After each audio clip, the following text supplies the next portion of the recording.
Usiku mnasengenyana. Asubuhi, mchana na jioni ni watu ambao mnacheka, mnafurahi.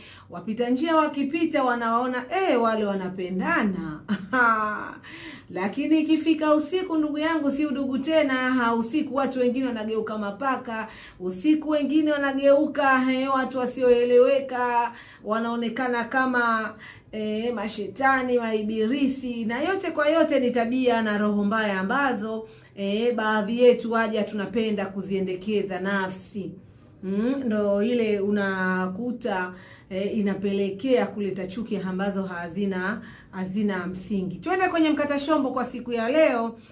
Na mkata shombo kwa siku ya leo nizungumzie wazazi, baadhi ya wazazi pindi ambapo watakapokuwa wametengana kati ya bibi na bwana. Hapo awali wenyewe walikuwa wanaishi kwa mapenzi, kwa mahaba, lakini sasa unajua lililokuwa na mwanzo halikosi kuwa na mwisho. Na muda mwingine mwisho unapatikana kwa sababu ya wawili hao kusikiliza maneno ya hapa na pale, kusikiliza maneno ya wambea. Tunaona kuna baadhi ya watu wanaachana, ukija kumuuliza, nimeambiwa na mtu fulani kakutwa sehemu fulani. Sasa wewe una akili ya kuongezeka tukiachana na ile akili ya kuzaliwa nayo?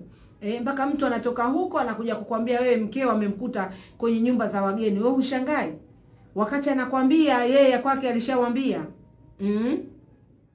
Tena baadhi ya watu wengine si kwa kusema kwamba labda mwanamke useme ameongea maneno hayo kumfuata mume wa mwenziwe, kumfuata mume mwenziwe kumwambia habari za mkewe. Mwingine unamkuta mwanaume, mwingine unamkuta mwanamke. Haya, kwa mwanamke tunaweza tukasema kwamba alikuwa anakwenda pale aidha anamtaka yeye yule bwana. Haya, na wewe mtoto wa kiume unaokwenda kupeleka umbea kwa mwanaume mwenzio kuhusiana na mkeo, unataka wewe bwana akae na wewe? Sasa mnapoachana, wewe sasa uliopewa umbea, uliopewa unywanywa, ukagombana na mkeo baada ya kutengana, kila mtu anaishi na maisha yake, kila mtu anaishi na mazingira yake, yanabaki maneno ambayo hayana msingi, hayana tija. Na mkija kuangalia nyinyi mmeshazaa, unamkuta bwana akikaa kijiweni anatoa kashfa za mkewe, kitu ambacho kinakuwa sio vizuri. Jamani, kuachana sio kugombana. Watu mnaachana kwa raha. Kila mtu anajua kwamba hapa riziki kwake imeisha na mimi riziki kwangu imeisha. Basi tunaangalia mambo mengine. Tafuta wewe unayemuona anayekufaa. Tukiachana na mimi ambaye uliopewa maneno kwamba mimi sijatulia kiluka njia, mtafute aliyekufaa wewe na mimi nimtafute mwenye riziki nami. Mambo mengine yaende, kwa sababu mtu ambaye mliokuwa mmezaa hamwezi mkaachana moja kwa moja. Ipo siku msipokaa, mtoto anaumwa mkapigiana simu, basi mtakaa kufanya mashauri. Mtoto amefaulu anahitaji kwenda shule, au hajafaulu bado ndo kwanza anataka kuandikishwa shule, basi mtoto anahitaji vitu hivi na vile ili muweze kufanyaje kumpeleka shuleni mtoto wenu. Sasa mnakuja kukuta wazazi mmeachana, maneno ya kukashifiana, maneno ya kudhalauliana, maneno yani mnatusiana kiasi ambacho mpaka balaa. Mnategemea kitu gani? Lakini hapo wakati nyinyi wazazi mnatukanana, mnatoleana kashfa, mmesahau kwamba mmeacha watoto. Yaani mmejisahau kabisa kwamba mna watoto ambao watoto wana uwezo wa kuhifadhi kumbukumbu. Leo kesho tunatengeneza kitu gani kwa wale watoto ambao wametuzunguka?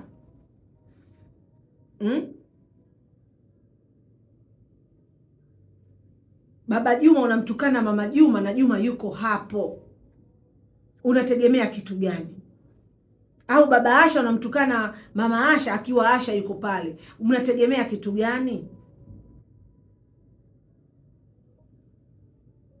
Kugombana au kuachana sio mpaka mtoleane maneno ya kashfa. Achaneni kwa wema.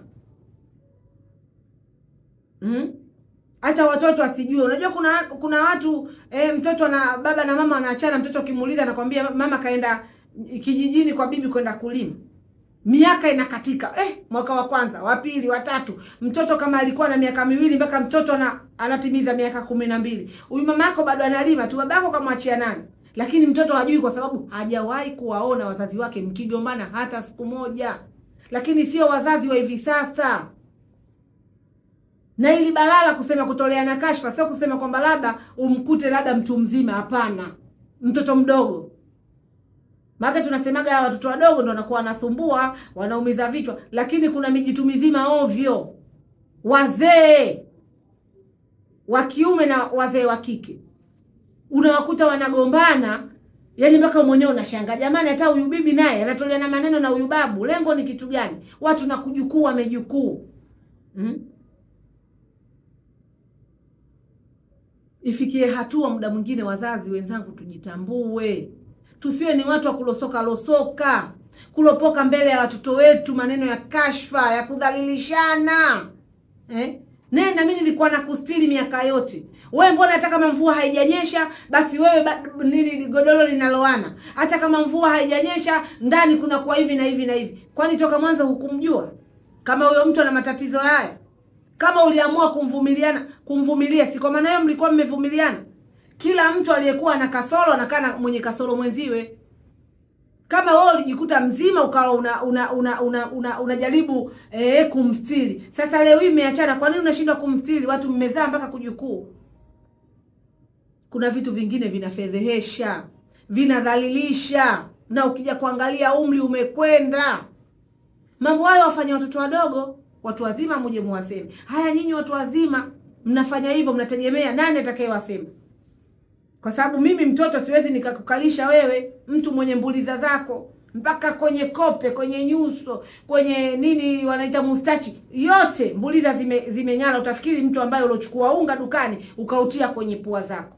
Ndio unagombana na mume wako, mnatolea na kashfa. Mnagombana na mzazi mwenzio, mliokaa miaka takriban 30 mpaka mmejukuu na kutukuu.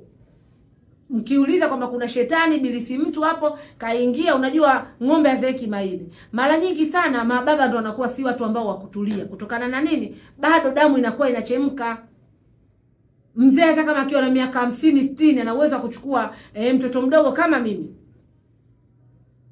Lakini mwanamama wa miaka 60 ukimwona hivyo anachukua mtoto umri wangu mimi, huyo mama ni mwanga, mchawi. Ila wababa jambo la kawaida. Na wala watoto hatuwaogopi. Pamoja na hizo mbuliza zao, tunawapokea kwa mikono miwili na mitatu. Lakini sio mzee wa kike aje achukue mtoto wa miaka 15 20. Ukiona hivyo mwanamke kama huyo ujue ni mchawi, mwanga kabisa. Kama ndo mama, mimi ndo mama mwenye mtoto wangu mdogo anaenda kulifuata ajuza kama hilo, anaenda kumfuata mkangafu kama huyo, kwa kweli hata mimi siko lazi naye mtoto wangu. Kwa sababu hapo sitegemei kusema kwamba labda nitapata ujukuu wala mwanangu nitapata utukuu. Mwisho wa siku atakwenda kusababishia mwanangu akose watoto. Lakini mzee hata miaka 80, hata miaka 100 ana uwezo wa kutema cheche na cheche zikazalisha moto. Na hatimaye watu wakashika ng'aa. Lakini sio mwanamke. Kwa hiyo tukae katika mazingira ya kujistahamili wenyewe na mazingira pindi tutakapokuwa tunaachana. Kuachana si kwamba labda ndo tayari mmetengeneza chuki, mmetengeneza sumu ya kuweza nyinyi kuwaua. Inasikitisha. Tena ukija kwa hawa wavulana hawa balobalo, hawa watoto wadogo ndo mama wanapotolea na kashfa.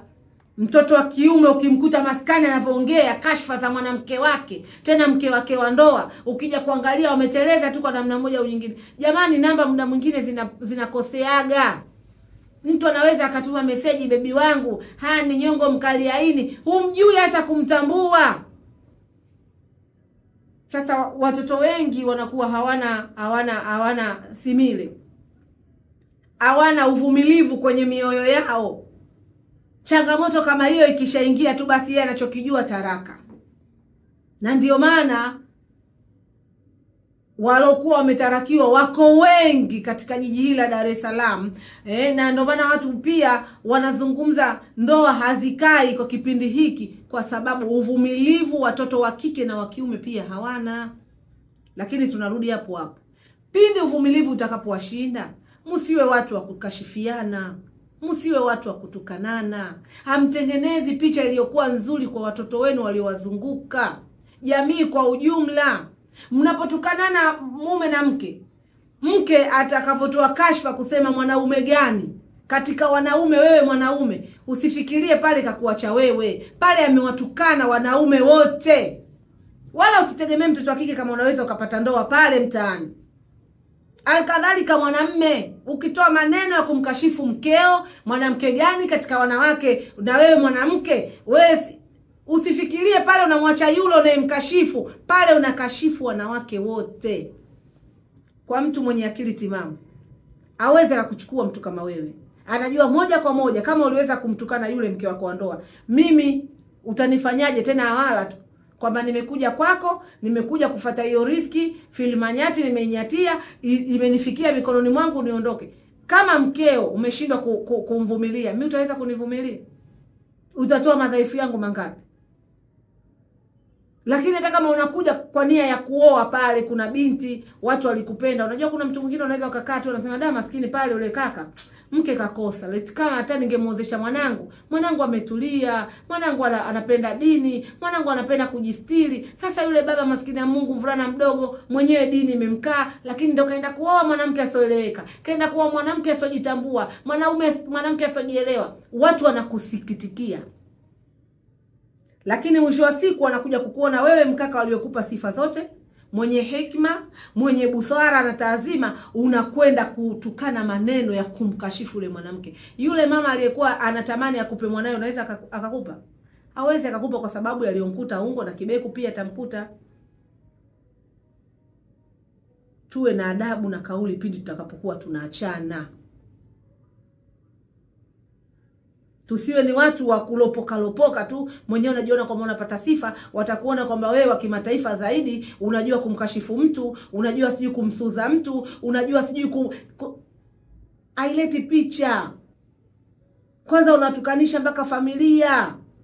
Wazazi wanaposikia watoto wao wametoleana maneno ambayo si ya kiungwana, mzazi mwenye muungwana, aliyekuwa amelelewa katika mazingira ya kiungwana, mwingine anashindwa hata kuja nyumbani kwako, hata kama akusikia unaumwa, utoke wewe mtoto uje nyumbani kwa wazazi. Kama sisi wengine hapa tumeolewa bure, lakini swala la mzazi wangu kuja nyumbani kwangu, sijawahi kumuona mama yangu mimi akitoka mguu mosi mguu pili aje nyumbani kwangu, chumbani kwangu aingie, sijawahi kumuona hata siku moja. Ni taratibu zetu. Kama itokee dharura mama mdogo na haingii ndani kwangu, atafikia nje, hawezi akaingia. Hapo hatujawahi kutukanana, hatujawahi kudhalilishana. Je, kama mzazi kama huyu anakusikia wewe unaumwa, unafikiri anaweza ukapigia simu mzazi akatoka kule aje kukufuata wewe? Atawaambia watu mkodieni bajaji, kama pikipiki, kama gari tukija tutalipa, kama yeye hela hana. Lakini si mzazi kutoka pale kuja. Anaona haya, anaona aibu kwa vitendo ambavyo tunavifanya sisi watoto wao. Tuachane kwanza, tujirekebishe. Tuache vitendo hivyo vya kiunyama ambavyo si vya kiungwana.